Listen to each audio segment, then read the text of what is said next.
Léona et Benoît, je mets quasiment les 10... Oui, il y a 10 photos, donc 20 cartes. D'accord. Et il joue tout seul, mis à part que c'est moi qui les aide pour retourner les cartes. Pour Amal, Sacho et Samantha, j'en suis à 5 paires. Voilà.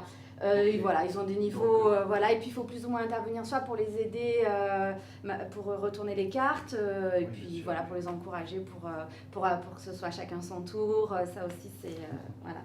Mais ça, bon, de toute façon je ne serai pas loin. Oui, Oui, c'est ça, ouais, ce sera... Moi je vais être plus dans la position de leur demander, ouais. ce que c'est ce jeu de mémoire qui me montre et comment on joue, quoi. Ouais, mais on va faire ça, ouais, super, ok. Bon, et bien, on va aller chercher. Allez. C'est vrai que ce projet, c'est pas moi qui en suis à l'origine. C'est l'instituteur précédent, Jacques, qui l'a élaboré. Mais il avait été tellement bien pensé et tellement proche des préoccupations et des besoins des jeunes qu'il a été très facile de prendre la suite et de poursuivre le travail amorcé par Jacques et Laurent et Michel. J'ai utilisé le support du projet pour travailler donc, dans des activités plus scolaires qui sont vraiment issues des programmes de l'éducation nationale. J'utilise le support du projet pour bâtir des textes qui collent à leur quotidien, à leur vécu dans le projet. Et c'est ces textes-là qu'on déchiffre, c'est ces mots-là qu'on mémorise. Ils avaient un mot par jour correspondant à leur photogramme. Je leur montrais l'image et il fallait qu'ils mémorisent le mot de vocabulaire, mais l'orthographe du mot. Au fil des séances, des ateliers, de la présence donc, de Michel et Laurent, j'ai vu les jeunes s'ouvrir et en même temps, le travail sur le vocabulaire, sur les points communs qu'il pouvait y avoir entre les différents trajets, ont permis des interactions, des échanges. Je pense à Léona qui a découvert que Benoît habitait au même endroit que ses grands-parents. Ensuite, tout le monde a été ravi de faire connaissance de Hooker, le chien de Laura. Ça a été fédérateur pour le groupe. C'est surtout... oui, dans le cadre du projet, les tâches que je leur demande, les activités que je leur demande, tout de suite, je pense qu'ils oublient que c'est de la lecture, ils oublient que c'est de l'écriture, de travailler avec des personnes extérieures qui ne sont pas du tout enseignants, mais qui sont dans un autre corps de métier. Moi, ça m'apporte une ouverture, ça me pousse à aller un petit peu plus loin dans ma pédagogie, dans la réflexion des activités que je peux mener avec les jeunes, toujours avec en fond les objectifs des instructions officielles, des programmes scolaires. C'est sûr que ça demande de l'investissement, ça demande du travail, mais en retour, je constate un tel enthousiasme, une telle adhésion des jeunes que c'est vraiment une satisfaction et c'est pour moi une récompense du travail ou de l'énergie que je peux dépenser à ce projet. Mais vous vous rappelez la première fois qu'on s'est vus, on avait regardé des petits films que Jacques avait pris avec une caméra, pas aussi grosse, aussi belle que celle de Michel, mais avec une petite caméra.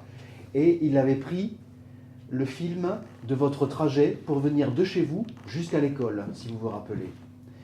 Ça fait quelques années que j'interviens dans les classes. C'est la première fois que je travaille avec des enfants handicapés.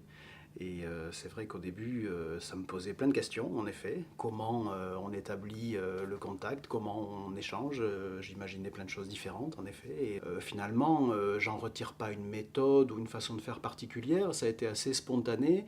C'était le fait de trouver une dynamique de groupe, d'être dans la bonne humeur, avec la dimension du jeu. Donc finalement, ça a très bien fonctionné comme ça, de manière assez libre. Et voilà, les dynamiques se sont installées un petit peu d'elles-mêmes. Voilà, c'est un vrai échange. Tout le foisonnement d'idées qu'on pouvait avoir au cours des réunions préparatoires, finalement, à partir de ça, il a fallu beaucoup canaliser et choisir des aspects bien précis, assez simples, quitte à répéter aussi d'une séance à l'autre les choses pour que les enfants puissent bien le comprendre clairement et bien participer, bien s'en saisir finalement. Voilà.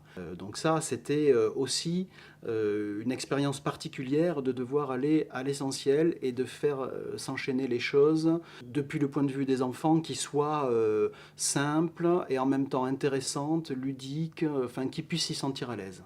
Et cette ouverture, cette dimension de l'échange comme ça, de savoir où toi tu habites, et puis qu'est-ce qu'on voit en commun, qu'est-ce qu'on voit de différent, tu es loin, etc. Je trouve ça vraiment assez fort aussi, entre eux. Et pour ma part, ce que j'aimais bien aussi faire, c'était valoriser ce long trajet pour certains, et finalement, ce qu'ils pourraient percevoir comme une contrainte quotidienne un petit peu embêtante, essayer de valoriser ça en disant ben oui, ben finalement on en voit on voit de la diversité de la ville, de la campagne, des moutons aussi bien que des camions, et qui soient finalement peut-être d'une certaine manière contents aussi de ce petit voyage quotidien. Ce qui est particulièrement intéressant aussi, c'est le moment où les classes vont découvrir ce que toutes les autres classes participant au projet ont fait et avoir le plaisir de montrer eux-mêmes leur production. Donc on verra bien comment ça va se passer, mais je sens déjà qu'il y a une petite excitation par rapport à ça et que l'idée leur plaît beaucoup. Donc je pense que ce moment va être aussi quelque chose d'assez gratifiant pour tout le monde, mais d'abord pour les enfants. Pas très loin. Pas très loin. Et c'est vrai que tu as raison, il y a des quais à cet endroit où s'arrêtent les trains, et c'est un quai, ce sont des quais de gare, hein, parce que c'est la gare, tout simplement. La gare. C'est la gare Saint-Jean, La gare gare de Saint-Jean. Bordeaux, d'où partent tous les trains. La gare. Les besoins pédagogiques pour mes élèves sont de deux ordres. D'une part, ils doivent être attentifs et comprendre tout ce qui se passe autour d'eux, d'une part. Et d'autre part, il faut valoriser un temps qui est imposé pour eux. C'est le temps de trajet entre leur maison et l'école, qui peut être assez long pour certains. Il faut absolument qu'ils en tirent profit, qu'ils arrivent à trouver du sens à ces moments, et qu'ils comprennent un petit peu tout ce qui se passe et qu'ils arrivent à le restituer.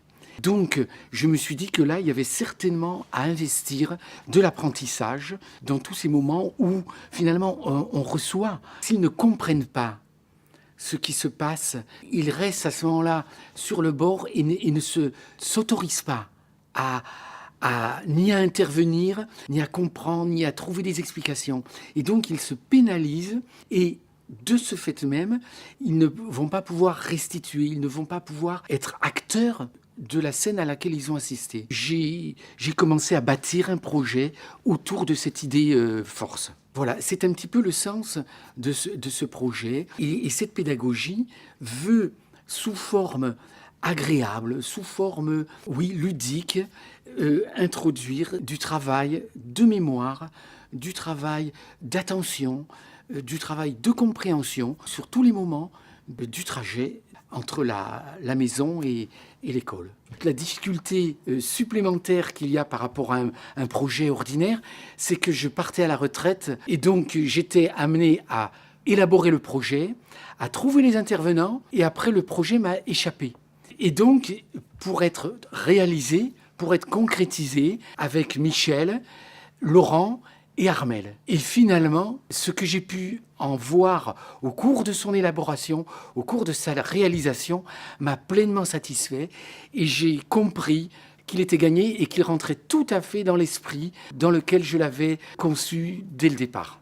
Je ne peux que remercier mes collaborateurs d'avoir réussi cette performance.